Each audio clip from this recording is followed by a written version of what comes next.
Bonjour à tous, voici l'histoire du petit Nicolas, la photo de classe. Ce matin, Nicolas sort de la salle de bain en faisant la grimace. Dis-moi, t'es sûr que je suis obligé d'aller à l'école déguisé en pingouin? Mais tu es très mignon avec ton costume, mon chéri, proteste sa maman. Eh, c'est le jour de ta photo de classe aujourd'hui, intervient le papa de Nicolas. Il faut que tu sois impeccable. Dans la voiture, Nicolas boude. Tu sais, Nicolas, dit son père, c'est rigolo une photo de classe. Quand tu seras grand, tu feras te souvenir de ta maîtresse et de la tête de tous tes copains.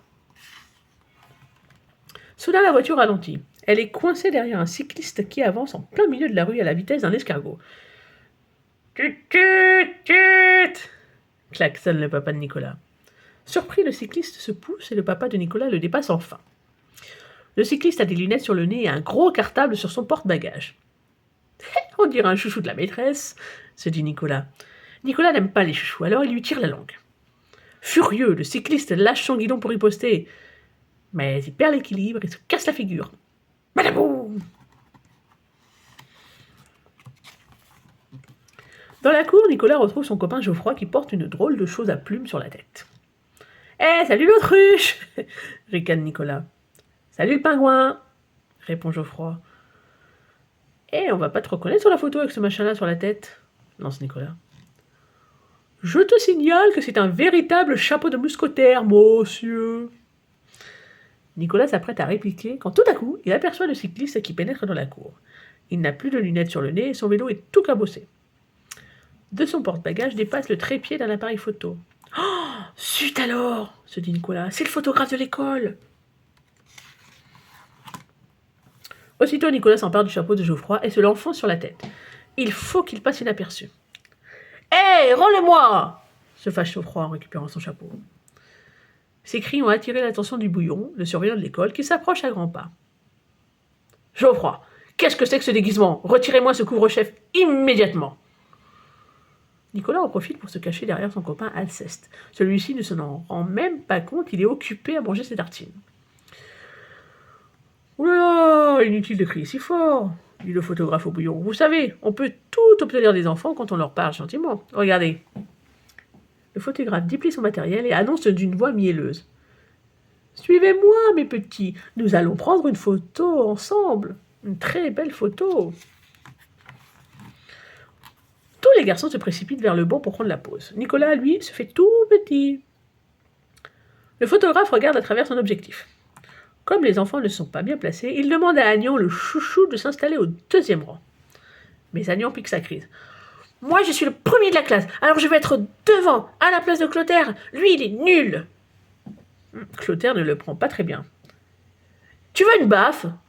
T'as pas le droit, je te rappelle que j'ai des lunettes. » Le bouillon finit par se fâcher. « Ça suffit tout le monde maintenant.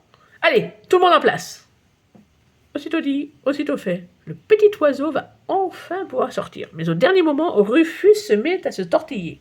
« Mademoiselle, j'ai envie d'aller aux toilettes. » La maîtresse lève les yeux au ciel. « Bon, vas-y, mais dépêche-toi. »« Moi aussi, j'ai envie, » ajoute Eudes. « D'accord. Et si quelqu'un d'autre doit y aller, c'est le moment, » soupire la maîtresse. Et une seconde plus tard, il ne reste plus personne sur le banc, sauf Agnan. Et le photographe commence vraiment à s'impatienter. Dans les toilettes, il y a la queue, forcément, et Eudes n'est pas content. Clotaire lui est passé devant. « Sors de là, c'était mon tour !» hurle-t-il en cognant sur la porte des toilettes. Et le bouillon accourt aussitôt. « Eudes, je vais vous punir pour dégradation du matériel de l'école, hein !» Et Clotaire se met à pleurer. « Au secours, je suis coincé, la porte ne peut plus s'ouvrir !» « Oh, eh bien, il va falloir utiliser la manière forte, » dit le surveillant. Et d'un grand coup de pied, il enfonce la porte. Le directeur de l'école, lui, sort de son bureau. « Mais qu'est-ce que c'est que ce raffut? Et qui s'est permis de dégrader le matériel scolaire ?»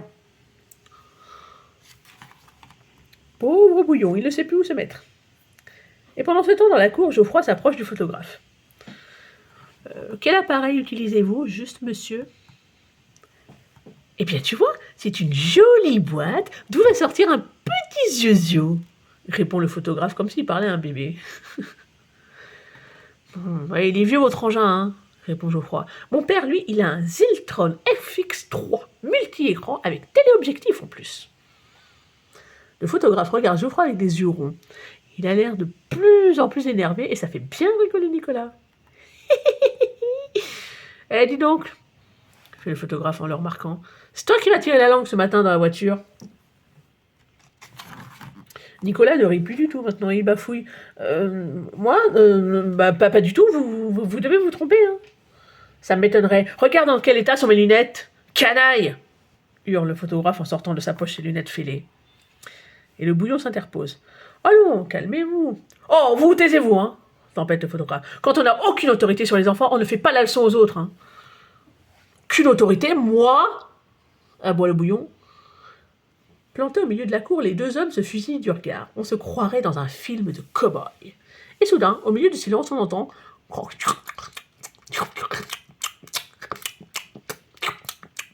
C'est Alceste qui est en train de manger une autre tartine. Alceste, rangez-moi ça tout de suite s'égosille le bouillon excédé. Surpris, Alceste sursaute et sa tartine s'envole et va atterrir. Devinez où? Sur la tête d'Agnon, évidemment. Pleurniche Agnon. Et voilà le travail, explose le photographe. Tout ça, c'est à cause de vous, là. À ces mots, le bouillon devient tout rouge. Et il fixe le photographe d'un œil noir. Hé, tu crois qu'il va lui mettre son poing dans la figure chuchote Oda Nicolas. Le photographe doit penser la même chose car il se met à sautiller sur place comme une puce. Je vous préviens, je fais de la boxe, moi, crie-t-il.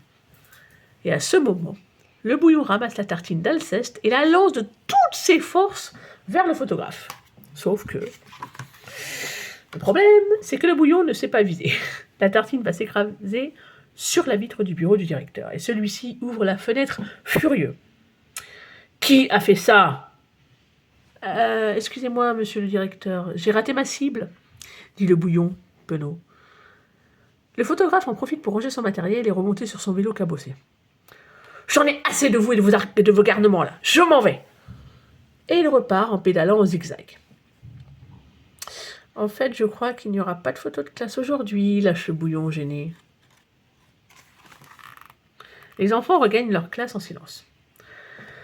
Ah, c'est papa qui va être déçu, soupire Nicolas. Lui qui dit qu'une photo de classe est tellement important. Et si on la faisait chez moi, la photo, propose Geoffroy. En plus, l'appareil de mon père est beaucoup mieux. Hein. Bonne idée s'exclame Rufus. On peut même demander à Louisette et à Marie-Edwige de venir. On aura toute la bande. Un peu plus tard, tout le monde se retrouve donc chez Geoffroy. Rufus a apporté le képi de son papa gendarme. Eudes, ses gants de boxe. Alceste, ses tartines, évidemment. Et Nicolas, son costume de pingouin. Même la maîtresse et le bouillon sont présents. Albert, le majordome, va faire sortir le petit oiseau. Soudain, Alceste s'écrie. « Attends, Nicolas, t'as une poussière, là !» Et avec ses doigts pleins de confiture, il frotte le costume de Nicolas. Au final, sur sa photo de classe, Nicolas n'est pas aussi impeccable que le voulait son papa. Mais au moins, quand il sera grand, il pourra se souvenir de la tête de tous ses copains. À bien y réfléchir, le papa de Nicolas avait peut-être raison. Les photos de classe, c'est drôlement chouette, non?